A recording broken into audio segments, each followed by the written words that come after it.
Hey everybody, welcome to this week's What the Heck. We have a guest in their waking hours actually this time instead of like, what was it, 3 a.m. last time? About 4 or something like that, yeah. Four. It's nice to be back in regular hours. Yeah, welcome to the Sunday edition of What the Heck. And as you know, it's probably going to be Sunday for the foreseeable future in the morning, my time, so that anybody can join if they want. Yeah, so why don't you introduce yourself real quick? I'm like clearly not awake yet because I don't drink coffee. I'm Icing. Alien Signal is the weird name I use when I play music. EMS regular at this point. What more to say? Have this thing over here, plays music with it once in a while. Do a kind of melodic disco-y thingy with space. Heck yeah, space disco that never sleeps. It just constantly going. Hey Forrestine, Enthusiastic Electrons, Ben, how are you all doing? If anyone wants to jump in, I can send you the link and you can pop in. We actually got some good stuff to talk about today. First off, you had some questions for me about my Eurorack building ambitions, right? Yeah. I was kind of I was curious about the process thing because, I started with this Eurorack thing early this year, and hi, Kyle. Hello. And what I was kind of thinking is because you're kind of also starting in Eurorack now, but your perspective is much more different than mine because you have all the stuff just behind you there, all the Cosmos stuff. And I really hope that you're gonna do less mistakes than I am, but I don't know what kind of process you're in there. Well, I would say I've probably made the same mistakes, but a lot slower and more painful because I had to build my way through them. Versus like swapping modules or something. Like it's really frustrating when you build a module and you're like super psyched about it and you start playing with it and you're like, I just spent 3 hours making this and like months waiting for parts and now I actually don't like this module anymore. Those are hard mistakes. Yeah. Hey Kyle, can you do a quick intro for yourself? Hello, does my sound okay? Yeah, your sound's Yeah, great. Perfect. cool. Yeah, I'm Kyle. I work for Signal Sounds in the UK, selling modular stuff to people. Heck yeah. So you know everything about everything.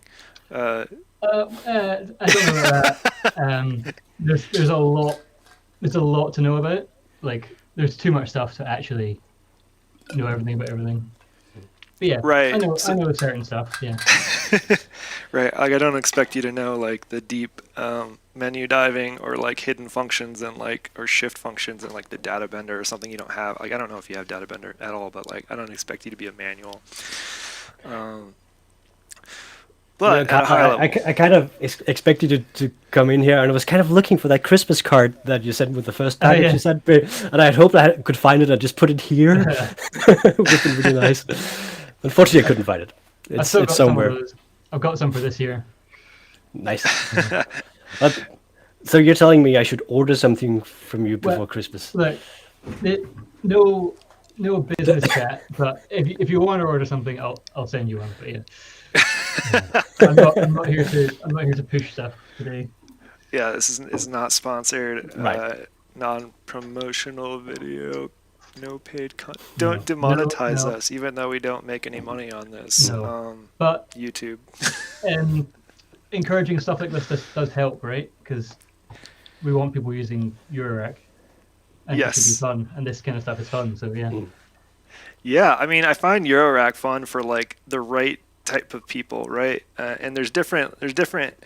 I love Eurorack because it's like endlessly customizable. Like you can find the things that make you happy. Like if you want to spend 20 minutes to an hour dialing things in to get this like crazy generative patch that has all these sweet spots, sick. If you're like me and needs like really basic modules because I have a really basic brain, like also cool. Like there's a lot of different ways you can go about it. So I love it. yeah. Hey Alex. Everybody, like, there's more people on Sunday, I guess. Wednesday was a bad time. I apologize, everybody. Yeah, so, yeah, I have some Eurorack, right? Like, I have 64 HP available here, which has largely been taken up by mouse, which is on a shelf somewhere right now, I think, because the 2 HP were too big to fit without mass from going away. Anyway, so I had some Eurorack stuff, and I sort of treated that as like an augmenting what I had, like just find a few modules that I can't quite build on my own easily, and use It's the same those. voltage range, right, between Eurorack and Yeah, I Fastcore. mean, I'm using the same power supplies as Right. typical Eurorack. So that made it really easy, right? Like I just got somebody thankfully made this like cool Eurorack playset Cosmo adapter that's like this wide, and you bolt on the rails to like this is probably the easiest Eurorack build you can do because the rails are attached via the same exact knurlies as the panels. Like it's super clever. Um, so pro tip, if you want to build it, you can do it on a panel really easily like that. And behind it, I actually built a little bus board attached to the back end of it. So that it could have its own power switch, which I added. That was a rample issue. More likely a power supply issue on my end, but this fixed it, so it's fine. So let me just ask you that stupid question that everybody asks people, newcomers in Eurorack. Do you have a plan? What's your plan with the stuff? I have a plan, right? Like, step one, if you're going to do Eurorack, is get a filter, but I already have filters, so I'm good. Step two is actually build a case. And then three is get an oscillator or sound source. That's the correct order, in case you're wondering. But Filter before oscillator? yeah, filter first. Okay. Because because it can. I mean, if you have the right filter, it can self-oscillate, but it's just a lot of fun. But I have this. I just got this like mega setup from Tragatronic for the power supply, which is like the biggest hurdle I think in building a case. Other than like, it's not too hard to build a wooden box roughly to the right directions and bolt some rails on. Like that's what I'm gonna do. I actually got the 9U side plates for the rails so that I don't have to think, like it'll just be the right height for 9U. And then these power supplies are gonna make me happy because one of my beefs about my current power supplies, well, I'll get to my current power supplies in a second, but these these are pretty massive 5 amp 12 volt power supplies, and this will actually total 10 volt plus and minus plus 10 amp on the plus rail, 10 amp on the minus rail, and split amongst a crap ton of these bus boards. So it should be overkill for what I'm doing, to the point where if I understand it when I build it enough, I'll probably split it up a little bit. Like maybe make a small case out of the spare stuff. Yeah, I remember when I had to look at power supplies for this case here, and you know, you get the choice when you buy new cases whether you want to go with the Doepfer route, buy those super expensive Doepfer power supplies, or you want to go with the Meanwell RT65Bs or whatever they're called. Yeah. And the math is basically so simple that you can just add so many of these Meanwells before you paid for one of the Doepfer ones. So I just went with as many as I could sort of fit in the case. And and like I've got a pair of Meanwells outside that I plan to probably swap out my power supplies in one of these with. Like I'm going to try the Meanwell route and see how that goes. I can't imagine it's going to be noisier than whatever I have in there.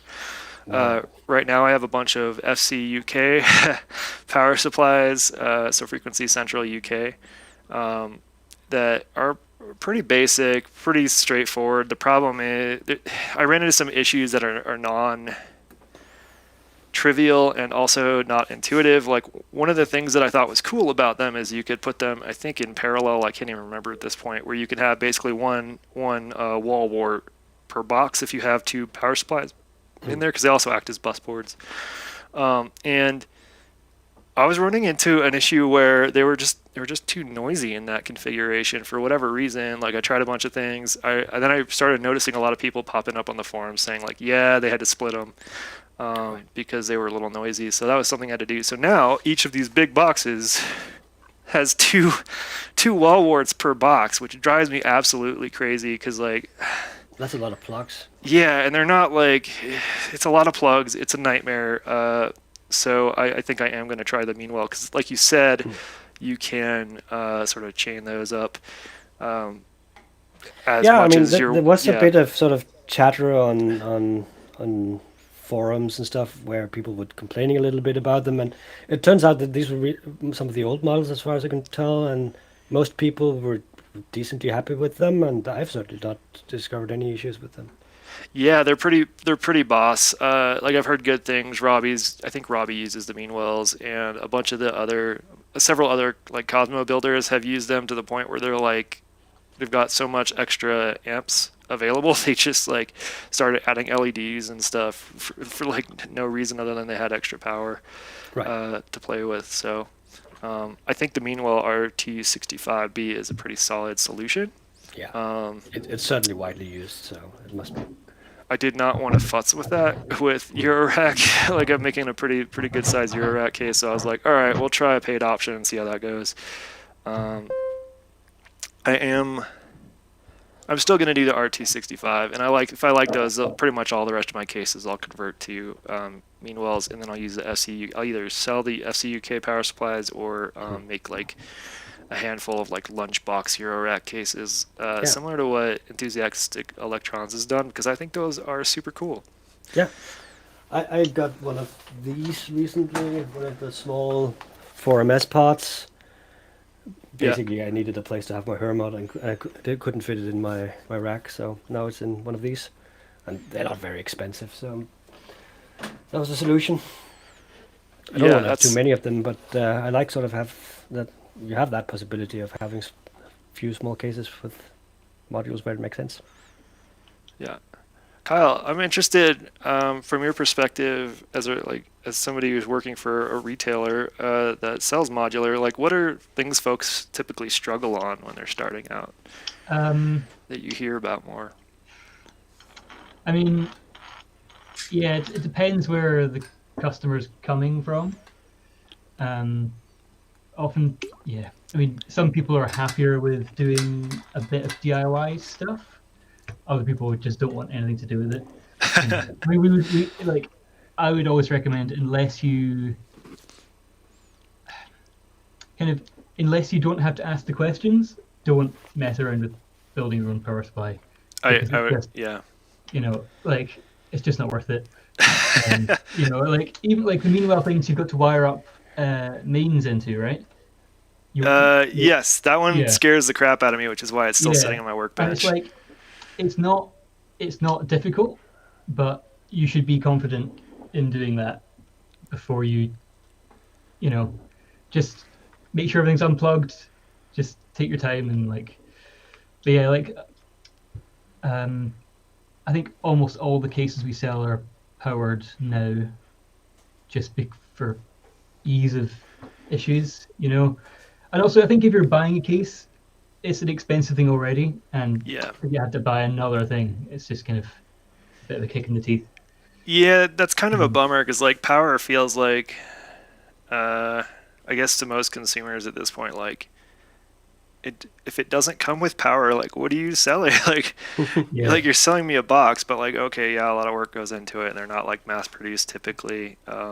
And well, to the extent It's of probably more the latter issue actually, because yeah, I mean, if you mass produce them, they're pretty damn cheap, I think. yeah. yeah, yeah, The other issue with cases is um, they're big, they can be quite heavy, and there's like a lot of air in a case, right? yeah, yeah, So if you want to make 50 cases and ship them across the world, that's extremely, extremely expensive to do.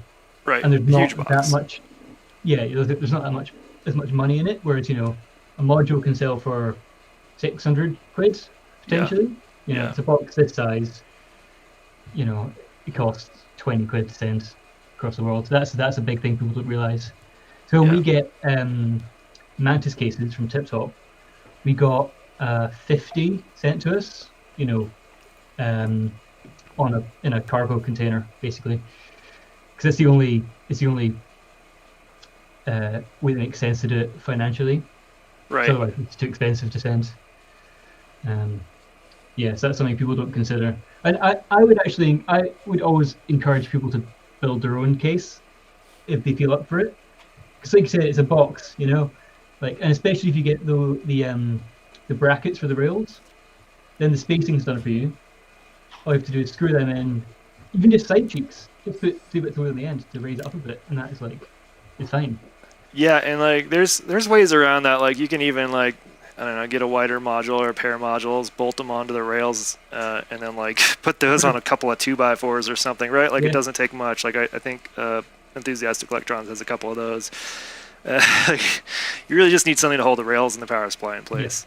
exactly. Uh, and those side plates, I mean, I haven't tried them yet, but I'm really excited at the prospect because one of the things that I like the least about making a case is sort of measuring not just the dimensions, but like these are all wooden rails, so I had to sort of like measure the width the Yeah, wooden rails needed to be and like where they sit in the case and Mm. all of that. And it's not. I can tell you, it's not good. It's yeah. horrible. It's also you can't, or it's very difficult to undrill a hole, right?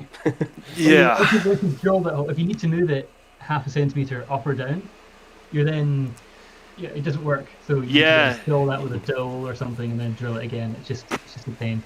Right, I have specific modules that have like there. It was before like some of the Cosmo PCBs started getting a little more standardized and like recommended sizes. Like the inside PCB on a couple of them are so tall that those are the ones I used to measure with. That made it really like crucial to get it right on the first try. Yeah. Um, Yeah, having some blank panels that you just screw in are fine yep, for spacing. That works. yeah, that works Mhm. for Eurorack. I'm really stoked about all the screws being in the same, or screw holes being in the same spot on Eurorack panels, or at least Mm. close enough to the same spot. And in Cosmo, that's not always the case, which is why I don't have metal rails, especially on the first couple boxes, because again, that wasn't standardized.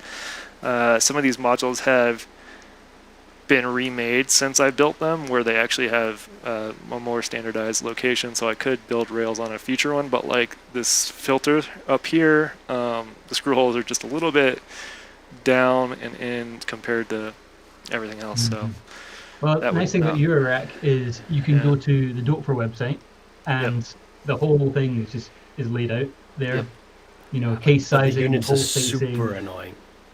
Yeah, especially if you have to go on the HP scale. Yeah. It's just... Well, also, so Dope for HP are like rounded up or down as well, right? Yeah. So, you know, 8 HP isn't 8 times 5.08 millimeters. It's that plus a little bit or minus a little bit to make it fit squarely. But like, just yeah. have some 1 HP blanks as well, and then you can fill in those spaces if you're worried about that. But it's like somebody took a imperial standard and tried to fit it into metric and gave up halfway. Yeah, exactly. Yeah.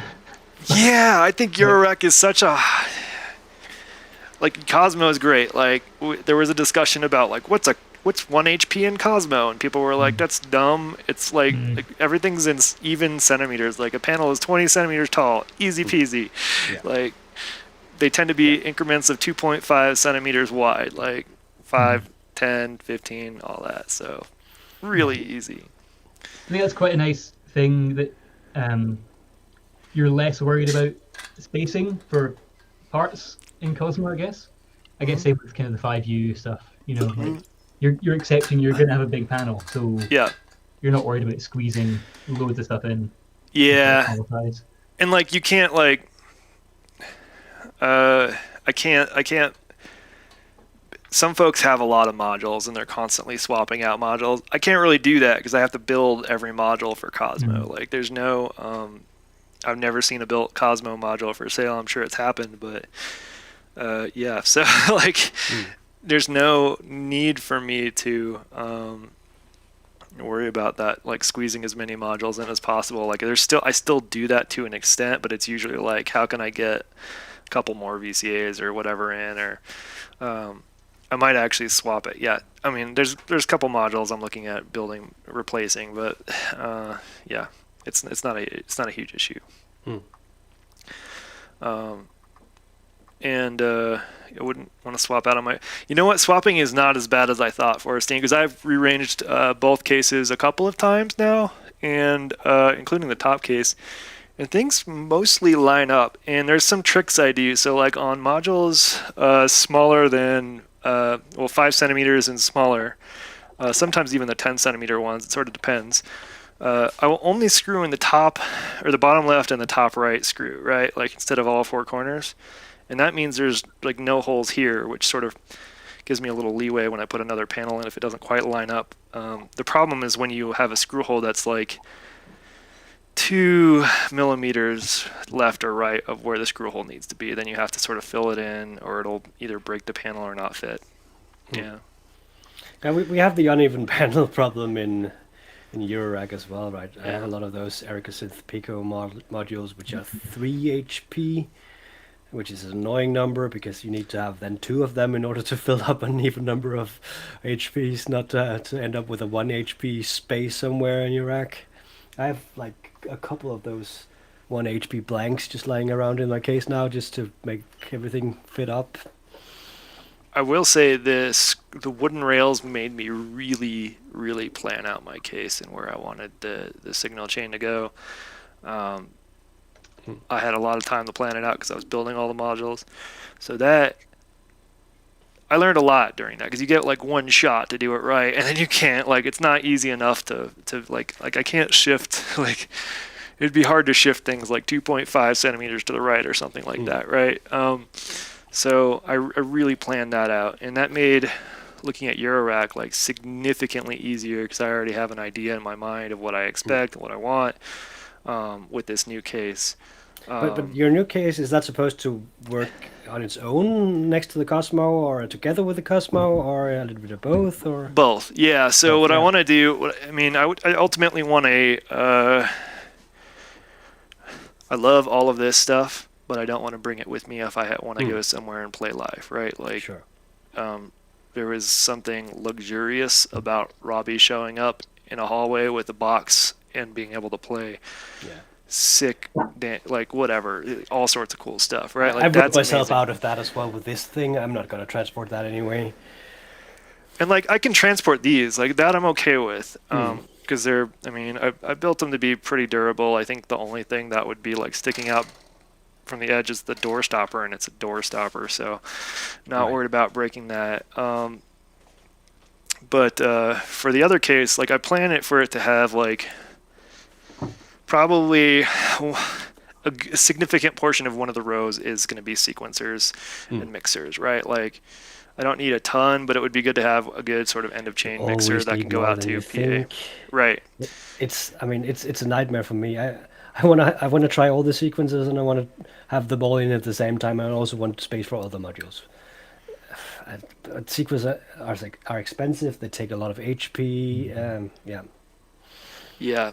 Um, yeah. Basically, when So, when you make a decision around a sequencer, you're kind of stuck with it for at least for a well, while.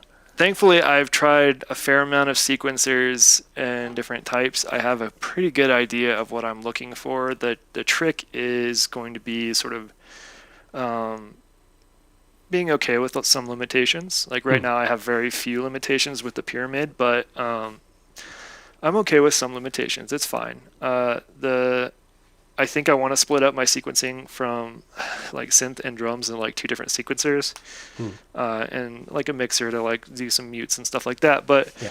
um, beyond that, like I'm not going to start with those modules at all. Those are going to be like later on when if I Hmm. decide I really like Eurorack and go all in, then it's Yeah. game on. But um, I'm gonna start with some things that I don't have, right? Like I've Hmm. got I've got a fair amount of oscillators, like I've got a good drone, like I've got a good amount of bass right here that I don't need to duplicate right away. So I'm gonna start with some of the modules that augment what I have. Yeah. So things that I I can't easily get or build on my own that are available in think that Eurorack that makes I a think are lot of pretty cool. sense. Yeah. Yeah. So it'll start out like that, and then as I progress down the wallet burning path, I'll start getting into the sequencers and things like Hmm. that. And, Hmm. and I'll probably get some more oscillators and sound sources and filters, of course. Probably should start with filters actually, but you know. Yeah. uh, No, I mean, I joined Robbie in the Church of the Black Sequencer from America Synth recently. Been really enjoying it. Um, and I wanted to sell the Hermit until I got the Polycinematic because that is so nice with MIDI. uh, And suddenly my Hermit became my MIDI recording device. I mean, there are other MIDI recording devices available, but I had that one, and it sort of does that trick at least. So I now it's love yeah. MIDI. I don't love setting it up, and I don't love debugging weird MIDI stuff, but I do like the Queen of Pentacles is a sick module that if it had MIDI, I would own it right now. It would replace Hmm. whatever's in there. It would be my drum machine, right? Like Right. it's a sick module. All I want to do is pop like a MIDI through out of something, pop it in, and like all my drum triggers are taken care of, right? Like I can just set a channel or whatever, that Yeah. kind You of can thing. probably DIY that quite easily, right? Yeah, A little breakout box that takes MIDI in and spits out 5 triggers. yeah. I You can mean, do what I that. would do is like one of the first modules I will. I mean, I'm also looking at drum modules as some of the first modules I get as well. So some of like the WMD modules and like noise engineering has a cool one, a couple cool ones I'm looking at. But I'm looking at a MIDI to trigger module. Yeah. Yeah. Oh, I don't know what that is. Yeah. Oh, that's the app. Yeah. For So, example. yep, the sample. Yeah. So, like, I mean, I have the Rample for that similar functionality that I love, but uh, uh, I'll probably start with the MIDI to trigger is what I'm getting to, so that I can handle that a little more gracefully. And that also would mean when I do have that MIDI to trigger next to like the, I don't know, WMD Metron or something, right? It would be easy to just like reroute a couple of those wires from the MIDI to the sequencer and be ready to go live, that kind of thing. MIDI I'm is super heresy. frustrated with drum modules, not in general, but maybe more just the selection I have. And I'm also sort of annoyed that it takes so much rack space to have a proper drum kit, unless you go that sample road. I Yeah. mean, basically, I have the Erica Black bass drum, and then I have two of those Pico drum modules, and that gives me Yeah. five sounds, which is still not enough, I feel. Yeah. What I mean, I found like the drum root impact is an Mm. amazing machine. It Mhm. is like my go-to drums for almost everything, and it unfortunately there's not really like a good Eurorack equivalent in my mind. No. Like it could be massive, and I would still go for it. Um, but that plus the Rample has been a nice combination of drum sounds, and Yeah. like the Rample can do like any sampling, but um, just like the Squid sample, like you can augment what you want for a track with your sampler pretty easily. So Mm. that has been really satisfying. So I think what I'll probably do is like build my own version of this with some modules that give me some nice performability. Yeah, it's going to be like probably just as wide as that, but in Eurorack format. But that plus the Rample does it for me pretty nicely. Mm. Oh yeah, the Ericsson Pico Drum 2. The Robbie two mentioned. is the no sample version, right? But that only has one sound, if I remember correctly. It's one trigger, one beat. I do not know enough about it. But Mm. I can say I'm only looking for one sound per module for the most part. Like, Yeah. I mean, I'm not actually looking at the Queen of Pentacles yet, even though that is a really boss module and does sort of what I want. I'm actually Mm. looking at sort of one module per sound because I really like. I mean, the three core things I care about are obviously kick and snare and like a hat of some sort. And Mm. sometimes the snare and hats can be the same module, but um, those are the things I think have the biggest impact on my sound. So I want those to be very like performable. Like I really love that I can like sweep through like get a huge range of sound from just one Mhm. one trigger. Yeah. That Yeah.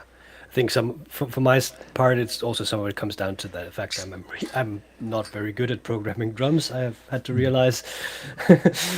Yeah, so that's probably a lot more to be gained from the modules. I was in a state where I was really wondering why my bass drum was sounding really crappy, and then I just opened up the Erica Synth tutorial video for it and just copied the settings, and suddenly it sounded fine. So there's a that's certain awesome. aspect of just becoming better at the stuff you have, for me at least. Yeah, for sure, and that's something that I'm always learning. Mm. Kyle, do you mess with drum modules a bit? A bit, yeah. I've got to be honest. I'm not a massive fan of like synthesized, like you know, electronic analog drum sounds. Yeah. Mostly because I've been playing drums since I was 10, like acoustic drums, and Yes. it sounds weird to me. I mean, don't get me wrong. I love a lot of electronic music with drums in it, but that's why I prefer the sample Right. with Well, I built-in. Right. yeah. Go You ahead. know, the same. I kind of feel the same thing with the drum programming, right? You tend to be very much tied into 16-step thing, Yeah. but then I go, well, my brain's playing acoustic drums, and I can't punch that in, you know, because I would just do it. It's just like, you know, Yeah. muscle memory. But then when you go to punch it in, it doesn't. It's not the same. I Um, yeah. I feel that big time. Like, there's definitely one addressing the sound. I don't think any of the sort of synthesized drums sound anything like any drum. Like maybe a hat if you squint your eyes, but like not really, right? It sounds like, Mm. especially the kick drums, it sounds like a synth with a transient, right? yeah. Like with a good filter or something. So I'm with you on that aspect. And then the hits on snares, like unless it's like even the sample snares hit harder than any of these snares hit.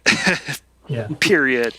The other thing is like drums you hear in music, whether that be acoustic or electronic. Yeah. They've gone through so much stuff Yeah. since the sound source that you go, why don't my drums sound good? Like, why don't they sound like Daft Punk?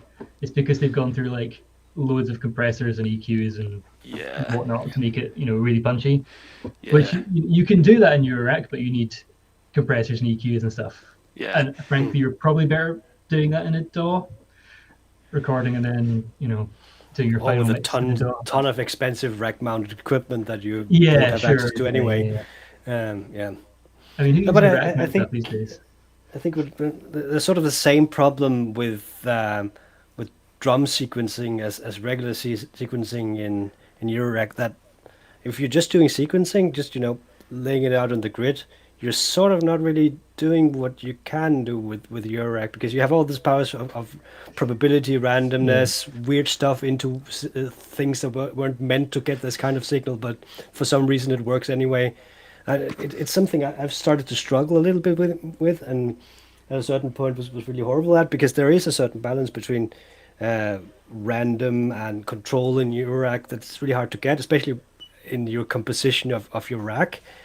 I ended up at some point with nothing that was random at all, and it just became really hard to sort of jam around, because everything had to be programmed in. I could sort of open close a filter myself, but that doesn't make it very interesting, and that doesn't use Eurorack for what you can do with Eurorack, or modular for that matter. It doesn't have to be Eurorack. I think just that balance is super hard to get. Yeah. What I would like to see is like those the circuit videos where the people that or even the push, I think it's push or whatever the Ableton Live. Yeah, the push. Yeah. The people that do the finger drumming like perfectly, or like whole tracks, sick finger drumming. I think those, like, somebody who's really good at that, with that jacked into some Eurorack, could do some really interesting things that gets you some of that feel that you can't. Like when I put that 16-step sequence in, like it's locked in, and like I can, on my sampler, my sequencer, I can have multiple sequences and swap them out to a different 64-step or whatever the thing is. But that's not the same as like when you feel like stopping, like doing a quick mute every once in a while, or like doing a fill. Like those things are a lot harder to do because you have to program them. Yeah, they really are. And my approach to programming for a long time has just been to open up this PDF I have with like drum patterns, and I go like, oh, do I feel like Cuban dance hall today, or something, and I try to program that in, and find that doesn't really work with the stuff I have going in my rack, and then I sort of go by ear instead. But it's, as I say, I mean, there needs to be expression and fills and variants and all that.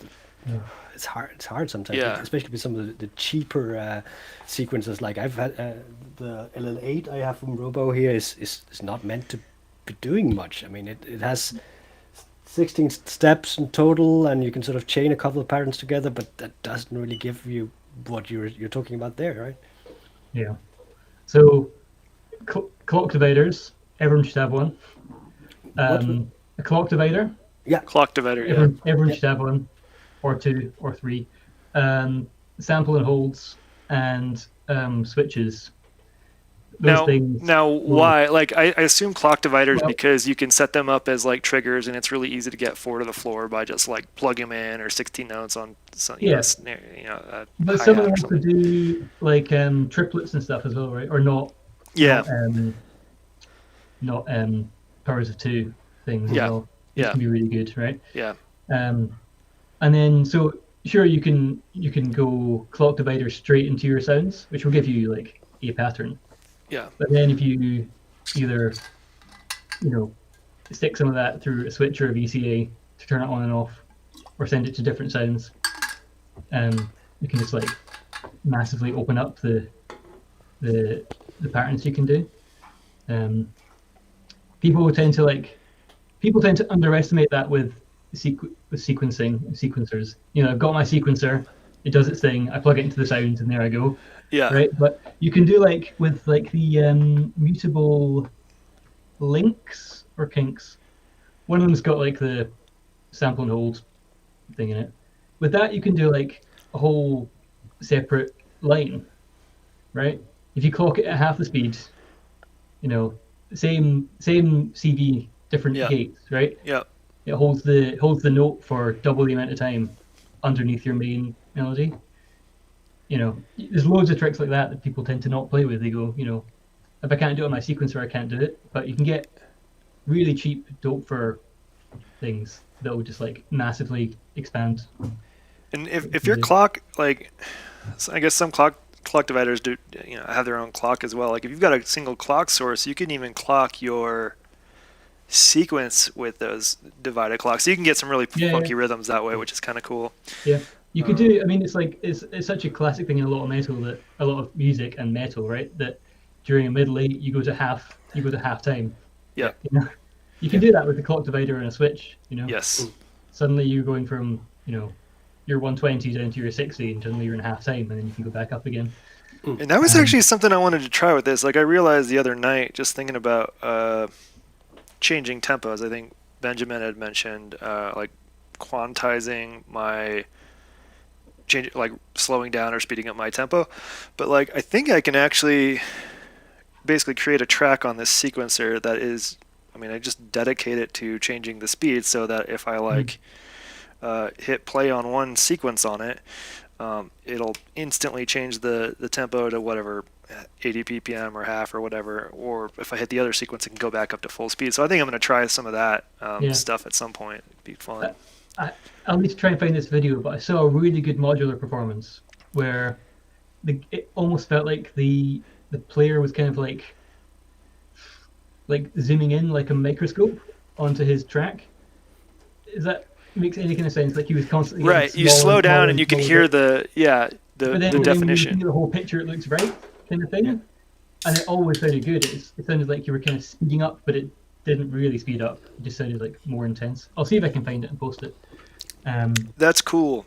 He's like just purely playing with time rather than playing with melody as such. You know. There's also like some like there was an Aphex Twin track I liked a couple years ago that was like Collapse or something like that. But the interesting part of the track is that I think there's actually like a slowed down BPM as part of the sequence. So almost like a ball bouncing effect, right? Like I forget what that's called, but almost like one of those modules that sort of has that ball bounce trigger, where the tempo actually slows down and then speeds up halfway through a sequence. Like it's every sequence. Like it's pretty cool. So it'd be fun to try some more stuff like that. And you like physically feel it when you yeah. Maths can do that, I believe. Maths is a bouncing ball patch. Yes. I've done it before, but I'd have to look up how to do it exactly. There's actually a bouncing ball Cosmo module that I have yet to build, but that'd be a fun one too. Nice. Yeah. I'm gonna just check in. Art Performance once some years ago, where the guy was playing guitars next to a drum machine, and the drum machine tempo was sort of wonky and went out of sync all the time, and just slowed down a lot and speeded up quickly like that. And it was a mindfuck to watch that. It was really, it freaked me out. You know what kills me is I don't know what happened, but I think on one of my streams, I think it was, I don't know if it was the pyramid or what, but I could hear on the stream when I was listening back, like the tempo slow down like I don't know, 2 BPM, maybe 1 BPM, but enough for you like just weird feeling, you know, like it's. The Moskva that I have here has a rate knob, which is basically a clock divider, but it's stepless. So if you don't hit exactly the division you want, it can sort of be a little bit off.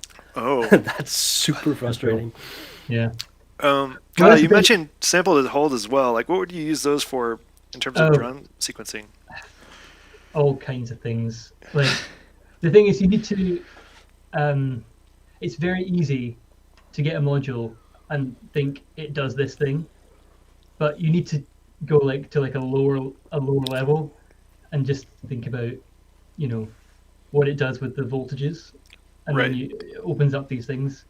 That's something that a lot of people again don't think about.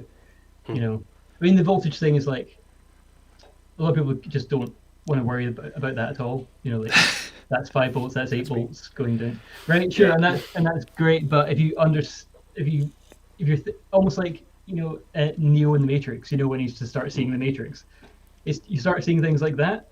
It's just you just see all the code, and you're like, whoa, it opens up a lot of different things.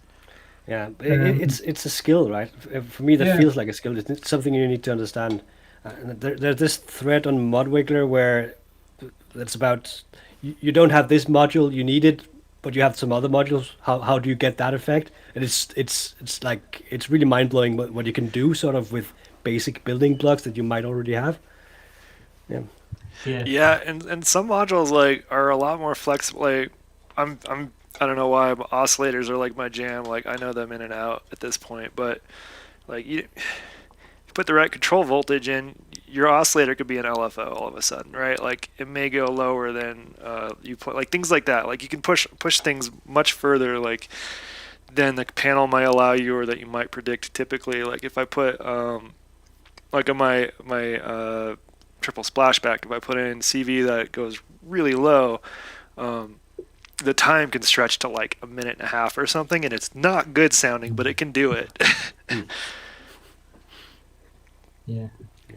Yeah. Yeah, and also oscillators as modulation. Yeah. I think people should do more. I mean, that's basically the whole principle behind complex oscillators, right? You get two together, and then they're wired inside, and you do weird things. Yeah, It and doesn't have to be wired inside. You can do it with any two oscillators. yeah, I mean, even one of my favorite things to do, and I almost always have this perma patch to this point where I take, in this case, the saw wave out of the oscillator, because I have multiple. A lot of oscillators have the square wave saw and sine or triangle out at the same time, and I'll pipe that into the filter, like into an attenuator of the filter, and like if you crank that up, you can get some really cool sounds like that, or even like there's much more you can do with it, or like pipe it into another oscillator or sync or something like that. But And it's pretty cool. You can mix all those waveforms as well, right? That's like a 101 does that, or there's a few classic synths do that. You've got your oscillator and then your waveform mixer. Yes. You don't have quite a square wave. It's a square wave with a weird triangle point or whatever. Yeah. A lot of synths have that, I think. Yeah. I think my very Neutron had that thing where you can select which and mix a little bit together with the waveforms. It makes sense to do it on a fixed architecture thing, right? Because I tried to do that actually on the last patch. Took 3 of the 4 waveform out of my I have this Dover standard VCO. I plugged it into both to 3 individual VCA channels, and I have this summing VCA, so I just connected the envelope to the sort of sum out, and then I could sort of adjust how much of each waveform I wanted. Yeah, it wasn't exactly how I imagined it would sound. It can give you like kind of FM or PWM sounding sounds, but it's still staying in pitch. You're not changing the pitch at all. You're just changing the shape, and it sounds kind of weird if you can fade between those things. And you can modulate like anything with audio, right? Like, and sometimes really unexpected. Like one of the other weird things that I had set up recently, I think it's still set up, is with one of my voices. I took so in the same voice that has like a typical square wave lead sound, I took the triangle out, went into an attenuverter, and then back into the filter from there. And the attenuverter, when I invert that, it almost does like a phase cancellation thing, and you get this like really lo-fi, almost like video game Atari sound out of it. So like you can do a lot. Yeah, that's another one. It's just attenuverters and offsets. Have some of those, because you need to be able to move.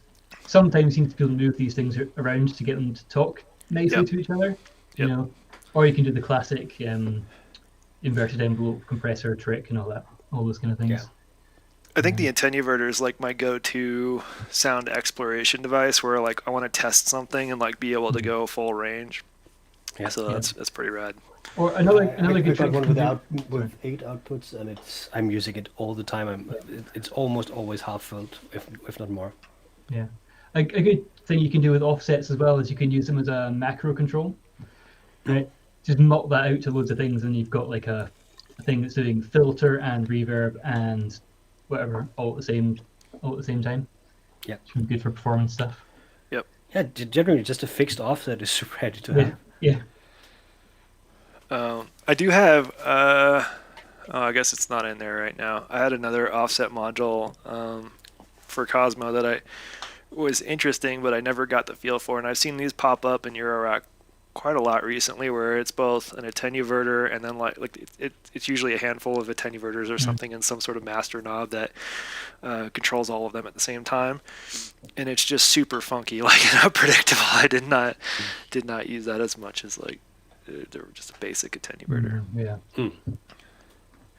And it's a good module. I wasn't like turning it would like it wasn't flaky or anything. It's just I like if sometimes things, when one set of values goes up and the other one goes down, it's hard to like predict how that might sound. I don't know. Yeah. What else? Yeah, attenuverters, unsung heroes. Another thing we sort of talked about a little bit before the stream started is perma patches, because this is starting to get into like perma patch territory a little bit with some of these things. But it's always fun to see, like, on DivKid's Discord, or even EMS, like, folks. There's a very clear divide between like I always unpatch and I just leave mine in for 6 months or whatever, like types of people. And I think there's more of a, I don't know, it feels like there's more of a stigma, like, in terms of perma patches, but Yeah. I have no problem with that. Like, you've had yours on for like what, a week now or something. Yeah, I think. most likely. I mean, not this week, but I usually have my rack turned on for like a week at a time, because then when I'm working from home, I can just get up, do a little bit on the patch, and realize, well, I don't have time to do anything more, but I can continue the day after. And especially with the pico drums, they don't save properly when I turn off the rack, so I kind of wanted to keep going the day after. And also, I'm getting into this nice origami of cable management I've going over here. It doesn't look as nice from this distance, but I can tell you it's nice to work with, because I've got all the cables out of the way. So unpatching is a serious job. Repatching is an even more serious job, because it takes a while. But I really enjoyed the process. I'm still trying to sort of get into that rhythm where I build a patch, and I play a patch, I stream a patch on EMS or wherever. Well, on EMS, there's no other places. And then eventually I'll dismantle the patch and start over. I still find it to be a really sort of almost therapeutic experience to do it from scratch. Yeah. What about you, Kyle? Are you a perma patch or a church of unpatching? I would not be able to perma patch, because I mean I basically don't even have I don't have a permanent rack, really. It's changing like weekly, basically, with new stuff that I'm trying out, or beta testing stuff for people. So yeah, it's constantly changing. I think perma patching, well, we're not talking perma patching, right? It's like Right, it's not like in there. patching. You're not gluing them to the rack. No. Yeah, I mean, I think there's something to be said for it, in that it will help you. You're going to really learn it as an instrument, right? Especially if you're doing live stuff, or you're doing an album or something like that, right? Makes sense to build your instrument and then get the most out of it, and then you can, after that project's done, you can unpatch and try something new. Yep. I always unpatch, more or less, mostly because I've normally forgotten what I was doing. I come back to it and I'm like, oh yeah, what was that? So just pull everything out and then go again. But that is 100% fair. Like, my analog to that is like this bit ranger, right, or like the saw pop. Like, but when I'm done with playing, next time I turn it on, I have no idea what I was doing. Not even a slightest clue. So I always unpatch those. Yeah, size is the other thing as well, right? Yeah. Right. I mean, I'm always using a fairly small case, but if you're using like a massive 3000 HP thing, you don't want to do that. I mean, even if you are, there's just some things you don't need to unpatch, right? Like Enthusiastic Yeah. Electrons leaves the line out patched, right? Like the kind of thing, like your clock divider is probably not gonna, like your clock signal is probably not gonna change all that much, or like, Yeah, yeah, I don't know. I think there's something to be said for that. Just yeah, like because the flip side is you can get stuck in these ways of working, Yeah, yeah, for sure. and then you're not getting the most out of everything you have. Yeah. Necessarily. I I mean, was that considering is sort of valid, but, doing a standard patch, like, well, this channel on the sequencer would always go to this oscillator and that kind of thing. yeah, And I suddenly discovered that I forgot to see what other settings were on that oscillator. For example, I have one of them is Platts. I was like, oh right, Platts has other sound than this, but I forgot about it because it's just wired this way now, and the sound design is sort of done because it's an instrument now. It's not a modular thing anymore. right, yeah. right. The way I look at it is like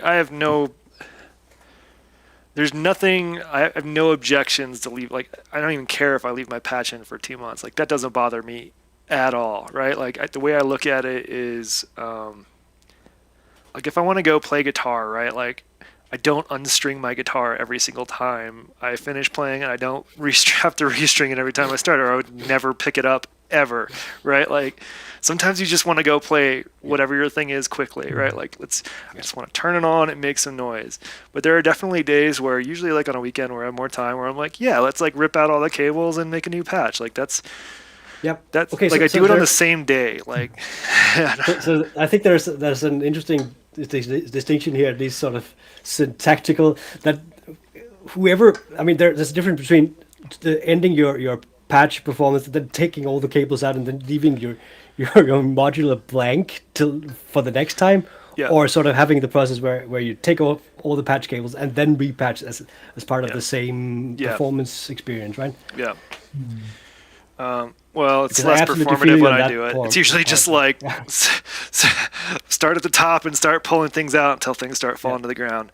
Um, but there's also like forced unpatching that I have to do every once in a while. Like if like I have to change the heater's filter every few months. I actually have to completely unpatch to move all of these things out of the way, or I can't get the filter out or in. So I have got some incentive to unpatch at least every few months. Yeah. Due to logistics. Yeah. It's good to depatch sometimes and just like take a step back. Maybe even move things around if you can, because that will change how you use it a bit. Yeah. Yeah, moving your stuff around makes a huge difference. I say that being Cosmo, and I don't move my stuff around too much in the modules there, but like I just rearranged my stuff over here, and like all of a sudden I'm playing things more that I hadn't, because they were hard to reach before, that kind of stuff. I mean, people will often do the whole, sequencer, oscillator, filter, VCA effects output thing. That's great. That's it's worked for a long time, right? But you don't have to do that. You can go sequencer into a delay, then out of the delay into your oscillator. Then you can use your effects as modulation sources. You don't have to be end of chain, uses. Yeah. Again, it depends what you want to do, right? What kind of sounds you're into. Like I've had a great time with some things, just like loads of stuff, loads of feedback and cross modulation, and just tweaking things the tiniest amount to get like screaming horrible noise. And that was great fun for like a couple of hours, and then I'm like, that's done now. Yeah. And then you can do some ambient stuff, or you can do some techno stuff, because like most cases we'll be able to do a big variety of stuff. Yeah. Right. You can design it as a techno thing, but it'll be able to do ambient if you want. If it's got a reverb, you can do ambient pretty much, right? Oh yeah, you just need delay or reverb, or a few delays. But yeah, like hey, too slow. I was trying to make you big. All right. Like and subscribe. Ring that bell if you want to see more of this. He's not very happy with that.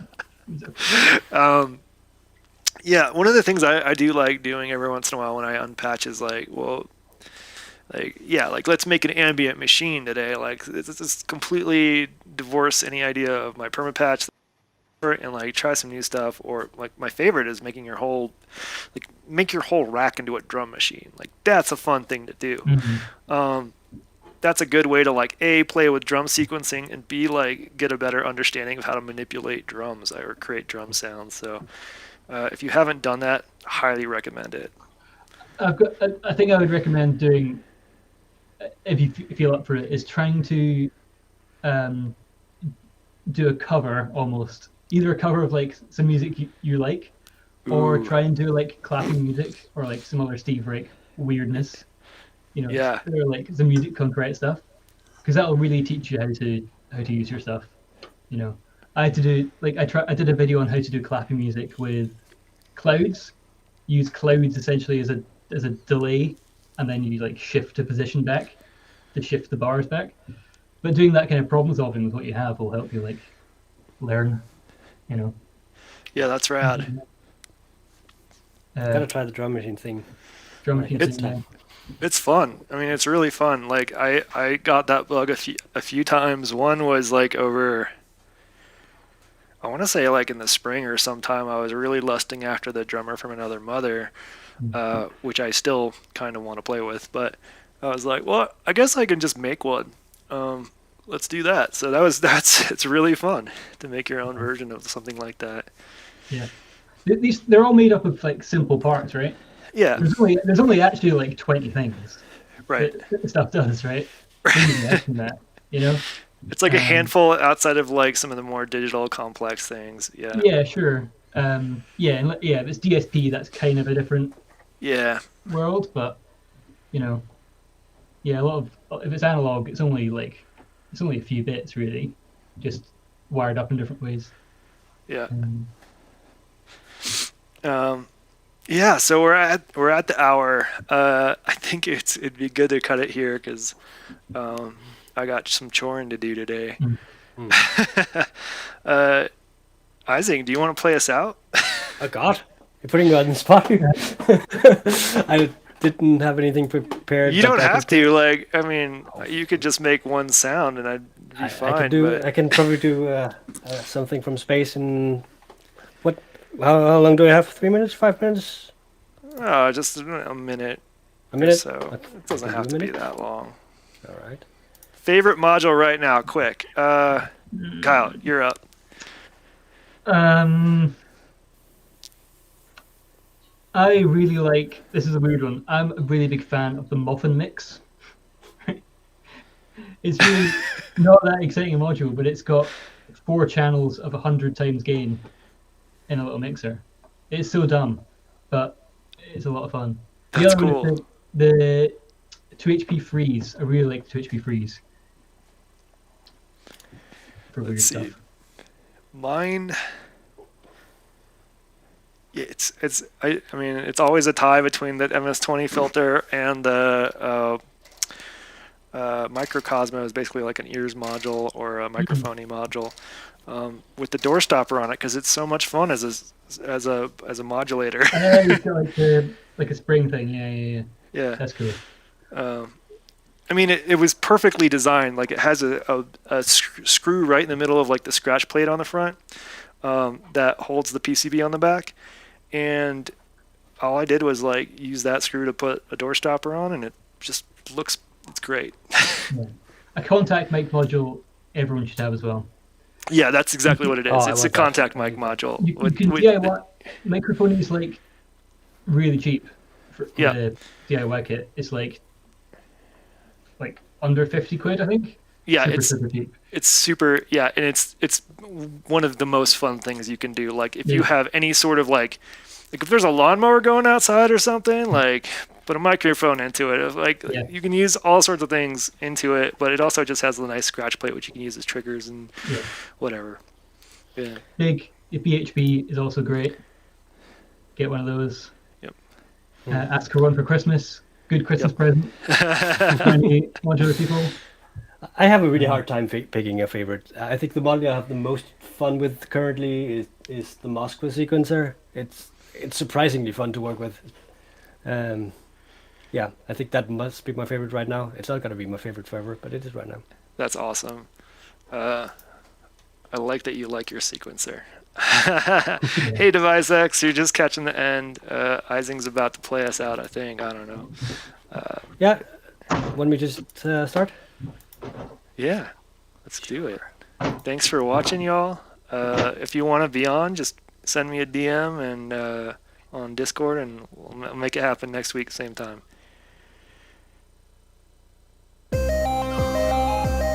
Ooh.